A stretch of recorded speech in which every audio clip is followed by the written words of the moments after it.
Deixa eu habilitar certinho. Já tá.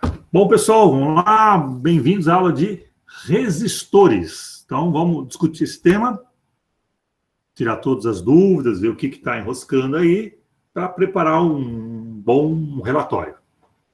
Tá? Então, vamos lá. Dúvidas? O que vocês têm de dúvidas aí? Bom, lá, qual que é a ideia dessa aula, primeiro? Vamos lá, antes disso, para aquecimento aí. Então, o que eu quis propor é uma situação que não é rara, de você ter que tomar uma decisão com base em dados experimentais. Tá? Você tem uma amostra no caso aí, 100 objetos, então é uma amostra, e tem que tomar uma decisão se essa amostra te leva a fazer uma coisa ou outra. Isso tanto vale para resistores, quanto vale para você comprar qualquer material, um controle de qualidade, verificar se a partícula que você mediu realmente é o muon tal, é a partícula tal, é não sei o quê, se a estrela que você está vendo realmente é ela, ou se não é. Ou seja, estatística é para tudo. Então, esse é um caso bastante simples, onde você tem de uma população, de um grande número de objetos, você pega uma amostra, analisa e vê se a especificação desse material bate com o que você mediu e bate com o que você gostaria de ter. No caso aqui, o nosso parâmetro do departamento de projeto. E vai tomar uma decisão. Recomenda a compra ou não? Por quê? Então, aí entra outro aspecto que eu cutuco vocês. Eu quero que vocês pensem, decidam, reclamem, argumentem, achem falha e falem, eu vou recusar por isso, eu vou aceitar por isso. Então, tudo isso está escondido, vamos dizer, escondido não, mas está misturado aí na aula. Então, não é simplesmente calcular média, desvio, padrão e ponto final. Aí, nisso, eu coloco o instrumento, eu coloco continha, e aí dá para brincar com um monte de coisa. Bom? Então, vamos lá, pessoal. Dúvidas?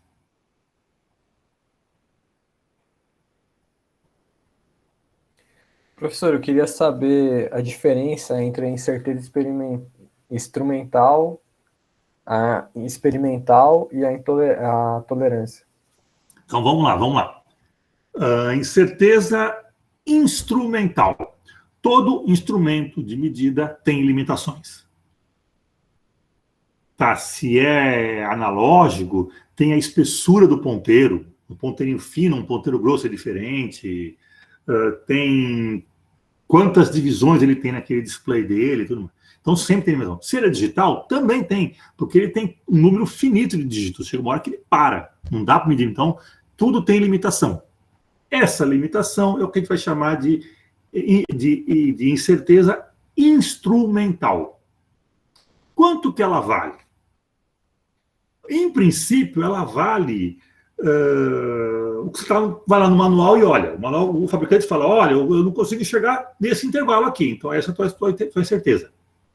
Tá? Uma regra bem assim, simplesinha e fácil de adotar é a tal da metade da menor divisão. Se a tua menor divisão é de 1 segundo, então é meio segundo.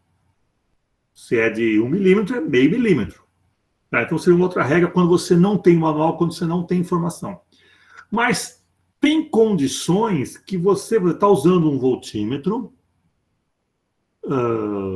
Vamos tornar um pouquinho mais crítica, só um voltímetro analógico de ponteirinho, numa sala quente, úmida, barulhenta, com um motor do teu lado vibrando, e você está lá, você está tremendo com o aparelho. Então, o ponteirinho fica assim, o ponteirinho.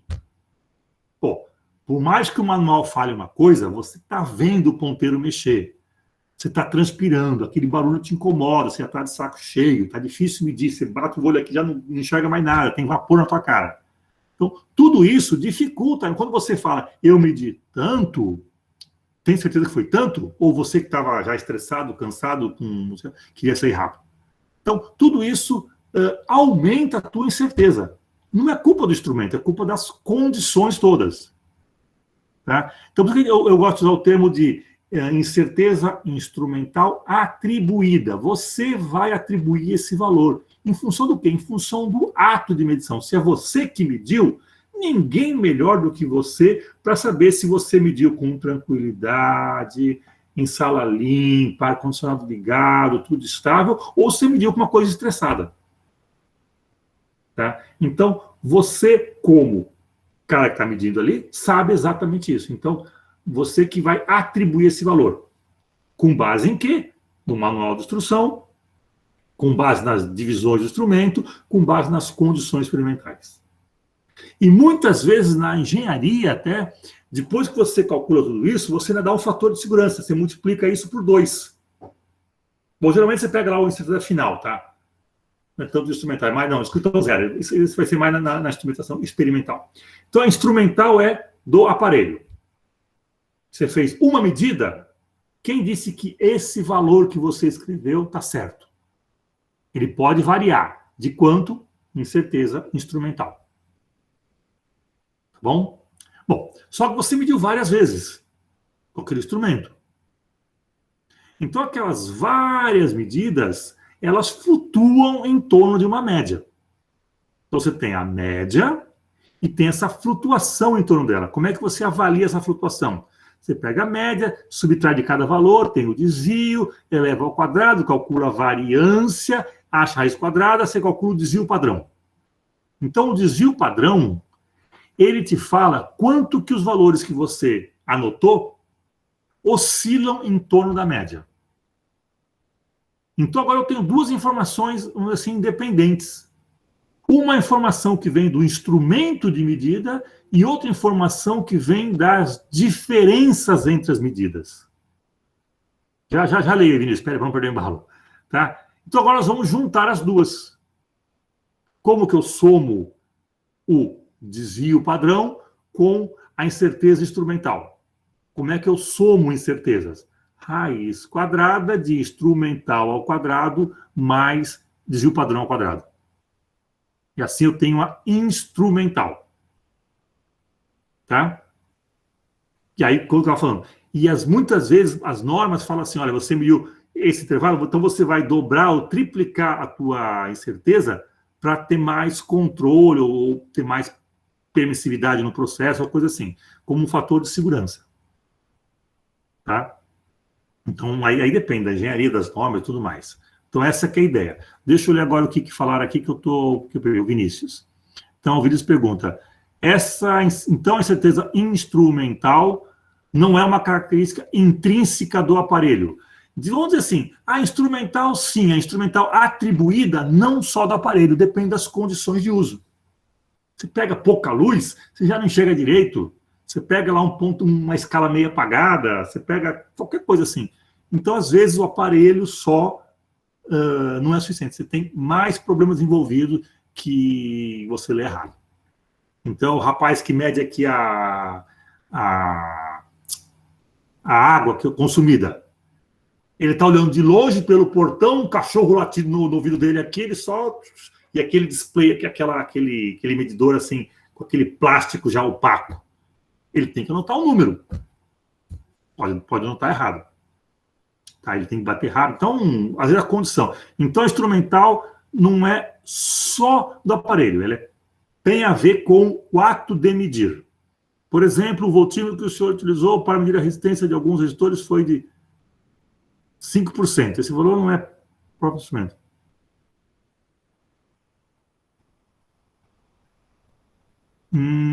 Peraí. Agora fica... Esse 5% vem do código de cores, é isso? Então isso é tolerância, isso é outra coisa. Tá? Então é isso, né? Vinícius trocou o bate-bola com o Pedro. Tá, então o 5% é a tolerância. Tá? Isso é uma especificação do fabricante. Ele fez lá o trabalho dele e falou, olha, eu estou te vendendo um resistor com tal valor, com uma tolerância de 5%. Tudo bem? Aqui tem um detalhe. Então, por trás do código de cores é tolerância. Sim, é o que chama de tolerância. 5% de tolerância. A questão agora é o que é tolerância? E eu não vou responder agora. Vou responder depois que vocês verem o relatório. Por quê? Porque eu quero que vocês fiquem traumatizados com os dados experimentais e falem, pô, isso aqui está tudo errado. Isso aqui não bate, tem alguma coisa estranha. tem alguma coisa estranha. Aí eu vou vir com a resposta e explicar que não é que é estranho, é que tem conceitos misturados, inclusive na internet. Cuidado que muitos sites educacionais misturam incerteza com tolerância, que são coisas que não são exatamente iguais. Eu vou deixar esse mistério para segunda-feira. Quando vocês forem avaliar os relatórios, vocês vão receber a resposta de qual que é a diferença. Então, eu vou criar um pouquinho de mistério, não vou contar o fim da história, não. Tá bom? Talvez vocês tenham feito já os cálculos, não fizeram? Quanto que deu a incerteza experimental daquela amostra de 100 resistores? Fizeram essa conta? A relativa, você fala? A relativa, pode ser, melhor ainda. Deu Relativa percentual. Quanto? 0,7%. 0,7%. Então, vamos lá. O que é isso? Tá, então, o que o Pedro falou? Ele fez a média, desvio, variância, não sei o quê, escreveu o valor médio que deu, acho que 6,82 em quiloohm, mais ou menos 0,05, tá, em quiloohm, dá 0,7. A incerteza dividida pelo valor médio, incerteza relativa, vezes 100, então incerteza relativa percentual, deu 1%. Vamos colocar assim para facilitar, tá? O que significa isso? Que o fabricante falou que esse resistor tinha lá os seus 6.800, tá? Com 2 indicativos, claro, é bem, com 5% de tolerância. Você falou, tá bom, não acredito nisso, está me enganando. O fabricante sempre engana o consumidor. Aí você foi lá e mediu. Falou, ué, deu menos de 1%. O cara me entregou um negócio dizendo que é 5%, eu desconfio, porque eu já sou meio desconfiado mesmo, e o mestre está 1%, é melhor do que ele está me falando. Ou seja, ele está me vendendo uma porcaria e me entregando uma coisa boa. Pô, não tem a menor lógica isso. Tem alguma coisa errada nisso.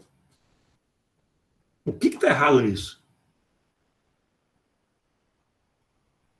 Tem que estar errado, porque... Mas você quer alguma resposta ou é só para a gente ficar pensativo? Se souber a resposta, melhor ainda. Vamos lá. É porque é uma convenção industrial, né? Para não vender algo 100% bom para você ter que comprar vários para saber qual que você quer.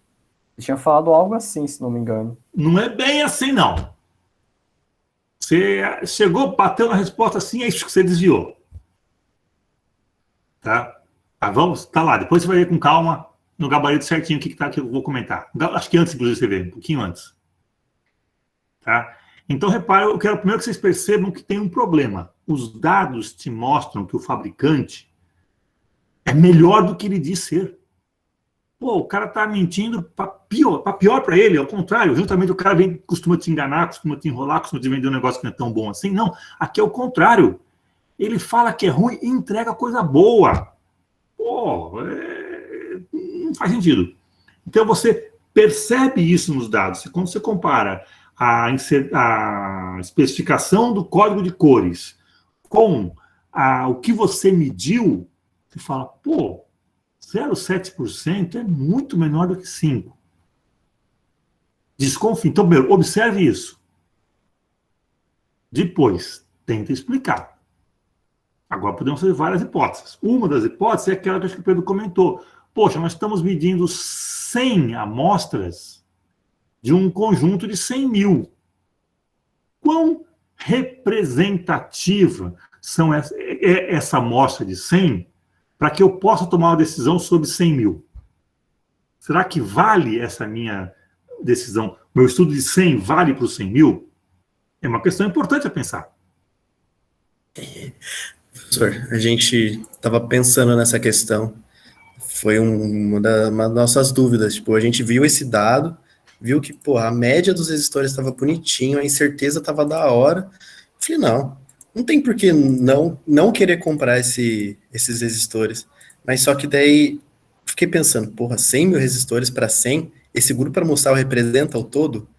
Daí a gente tentou ver uma questão foi a fundo para conhecer um pouquinho mais sobre conteúdo de probabilidade, ver quanto que precisaria Quantos resistores precisaria para poder representar o todo de 100 mil? Legal, boa iniciativa. Tá? Isso é um outro trabalho que eu ainda não vou querer entrar aqui nessa aula, eu quero só jogar essa ideia. Tá? O Pedro vai estudar isso em estatística, você já está funcionando na internet, mas você vai ver que tem lá o seu, vamos dizer, sua margem de erro e o intervalo de confiança, nível de confiança. Que é o seguinte, você vê muito em pesquisa eleitoral.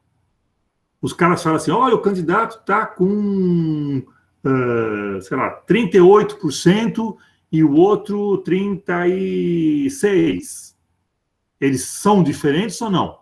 Bom, depende dessa margem de erro. Às vezes os 38 e 36 estão no mesmo intervalo. Então, o que o cara fala? Olha, tantos por cento com um intervalo de tanto.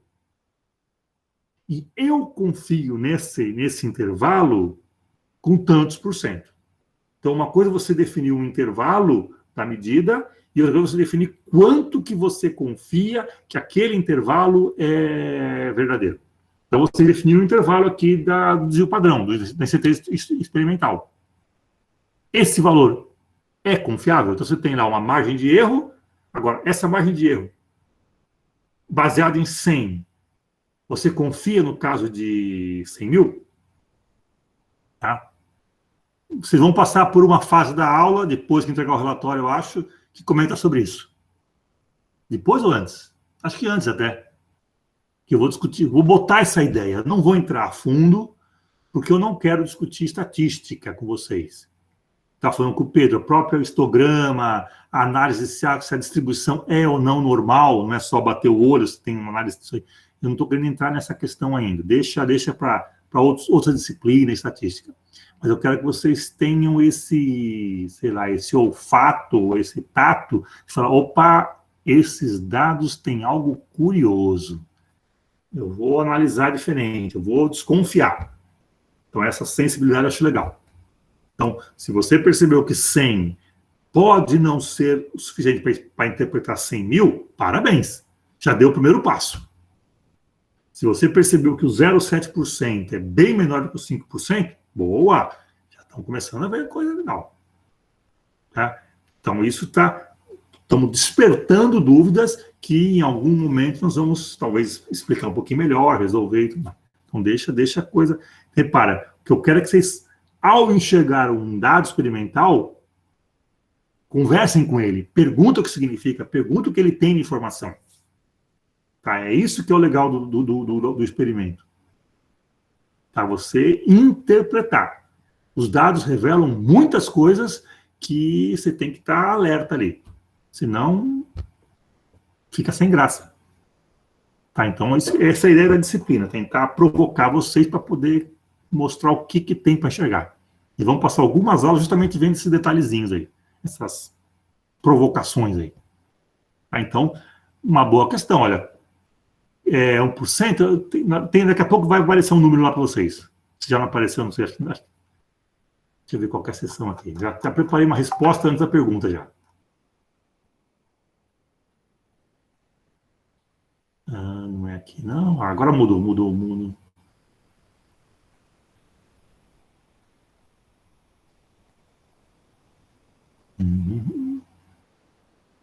Não, está mais para frente ali ainda. Eu acho que essa aqui, ó. Mas, deixa para lá. Tá? Bom, o que mais? Pensando nessa questão de um pouco de probabilidade, você teria alguma fonte, uma fonte confiável para a gente conseguir pesquisar mais a fundo um pouco dessas teorias e tudo mais? Porque, querendo ou não, eu estou um pouco enferrujada nessa parte só para ver se foi certo ou não as fontes que a gente pegou. Caramba, uma fonte rápida, internet, Google, tá, mas... um curso completo é o curso de estatística, claro, que o pessoal de engenharia faz, isso é ótimo. Que te define de maneira organizada, começa lá pelo histograma, distribuição normal, depois distribuições, vamos dizer assim, anormais, e vai chegar lá no final com poucos dados, uma coisa parametrizada. Então a estatística tem toda uma evolução legal, é uma área que eu gosto bastante, acho legal. Importante. Material rápido sobre isso. Eu botei um link aqui no site justamente sobre isso. Vai te levar para um link para você calcular essa probabilidade. Eu não sei o que pode ser rápido, não.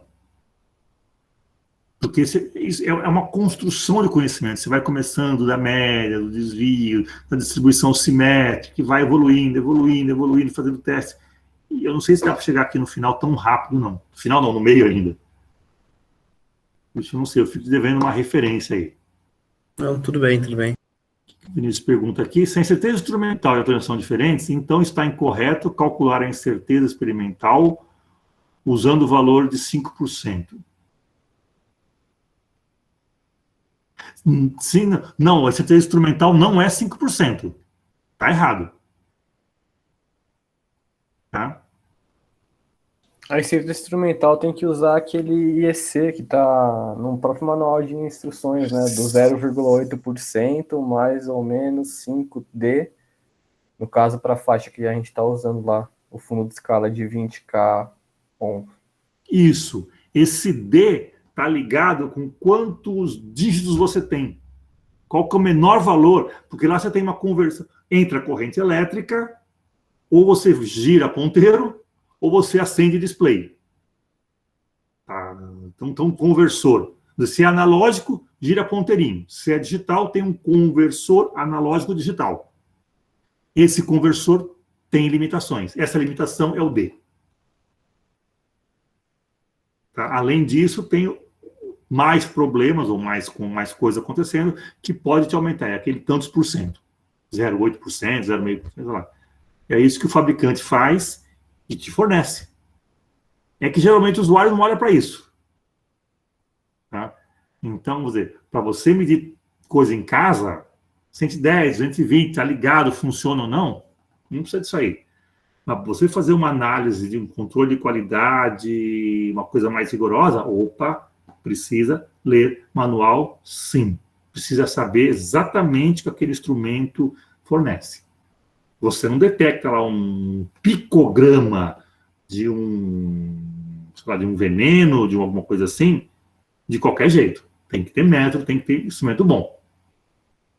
Então, o pessoal da qualidade, então, o pessoal da Anvisa, por exemplo, agora não pode medir de qualquer jeito as coisas, ou analisar de qualquer jeito, senão, junto com as vacinas, vem mais um monte de porcaria.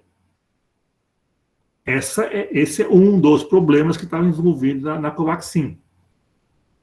Segundo aí que eu estava escutando, lá no começo, quando eles pediram, a Covaxin podia vir com, não sei, com algum outro tipo de, vou chamar assim de vírus, por ignorância minha, não sei se é exatamente isso, mas poderia vir com alguma coisa a mais além da vacina em si. Então, por segurança, eu não vou provar isso aí. Como é que eles sabem disso? Como é que eles mediram? Como é que eles detetaram? Então, tem todo um controle, tem que ter qualidade, tem que ter instrumento bom, né? Qualquer um que faz. Como é que a Europa fala, não vou comprar o frango brasileiro porque ele tem tantos picogramas de tal hormônio. Como é que você mede isso? 10 a menos 12? Tem como medir. Então, a metrologia é poderosa. E aí o cara tem que conhecer o equipamento dele muito bem, tem que aferir, tem que trabalhar em condições, aí é coisa de gente grande. Tá? O que mais?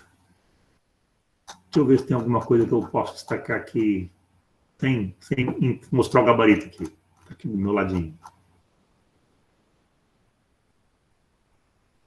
Vão aparecer algumas surpresas, vocês vão ver aí. Mas acho que é legal. O que mais? E eu quero que com tudo isso vocês me falem se vocês vão recomendar ou não a compra desse lote. Então esse é o desafio dessa primeira aula de aquecimento. Com isso, relembramos um pouco do experimental 1, na parte de média, desvio, incerteza. Colocamos problemas novos, tamanho de amostra, conceitos aí diferentes, de incerteza e tolerância, e misturamos tudo isso com um pouco de decisão, argumentação, soft skills, vamos chamar assim, tá? Isso é o... Professor, só uma coisa. Eu posso fazer uma contra-argumentação? Por exemplo, eu falo que, analisando apenas isso, eu recomendaria. No entanto, analisando essas outras coisas, aí eu faço uma contra-argumentação. Eu posso fazer isso ou não? Fica muito confuso para o chefe da empresa ler. eu acho que você está em cima do muro.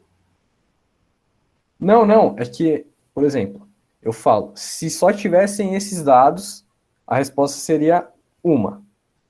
Agora, com todos esses outros cálculos que foram realizados, análise gráfica e tal, a resposta é outra. Não, porque... Mas por que você não fez esses outros cálculos, outras análises, se os dados estão aí na tua mão? Não, mas eu fiz.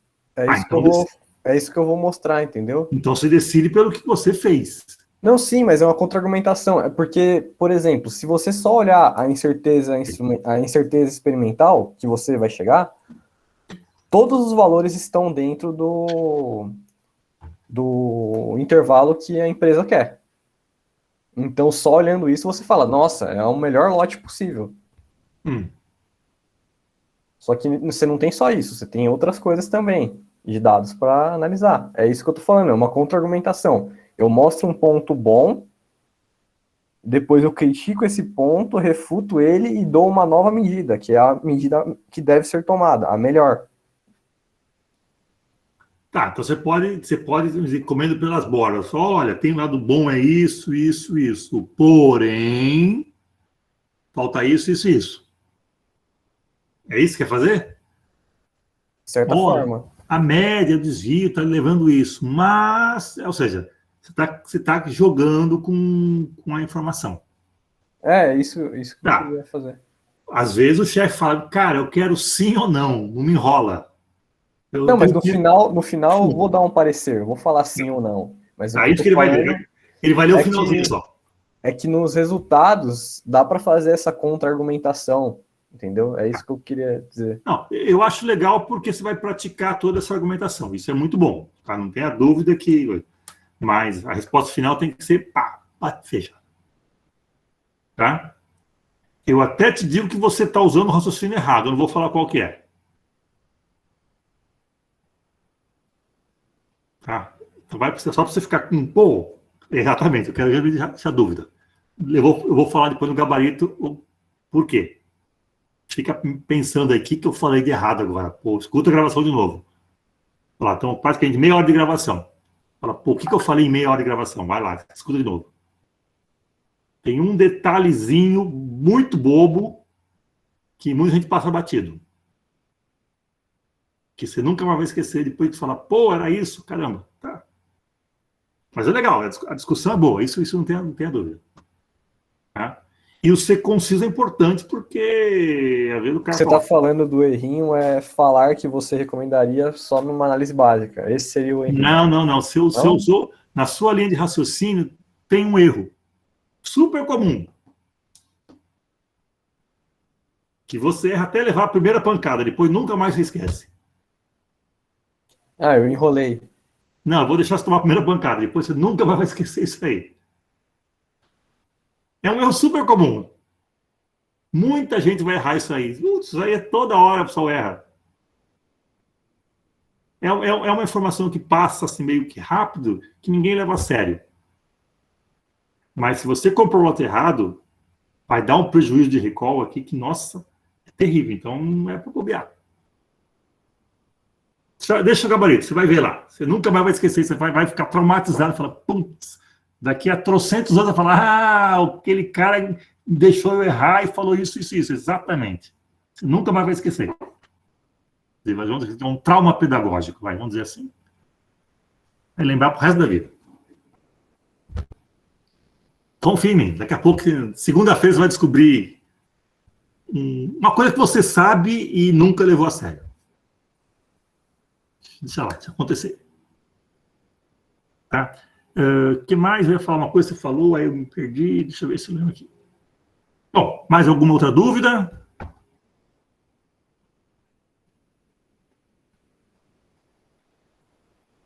Tá, repara a riqueza de discussão que tem em média, desvio e incerteza. Só isso. Outras possibilidades, limitações, e nós nem somos estatísticos, tá? Estamos ainda estatística nível 0, nível básico, nível mais simplão que tem. E já começa a surgir um monte de dúvidas, um monte de inquietações. Falei, opa, muito bom. Faz parte do crescimento. Tá? Então, eu fico contente com essas dúvidas. Algumas eu vou saber responder, outras não. Infelizmente. Se vocês souberem, você me ensina depois. Tá joia? O que mais que tem aqui? Deixa eu ver. Acho que é basicamente isso.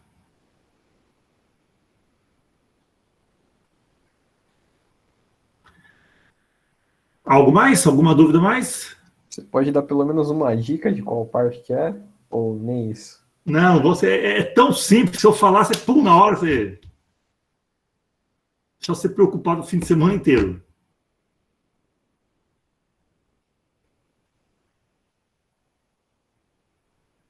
Você falou claramente um raciocínio errado e comum.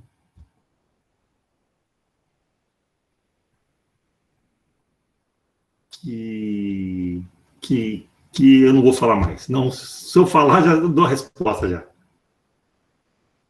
Tranquilo. Segunda-feira, quando você pegar o gabarito, pô, caramba, bobeira que eu falei. Pronto, nunca mais você vai esquecer. Ah, mas então você já está afirmando o que eu vou responder para o chefe. Não, o raciocínio que você usou uma argumentação que tem uma falha.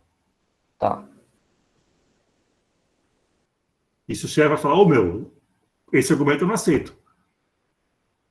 Então você não pode fazer feio pro chefe. Tem que descobrir antes de emitir. Tranquilo, segunda-feira vocês vão saber. Tá? Algo mais? Alguma dúvida mais?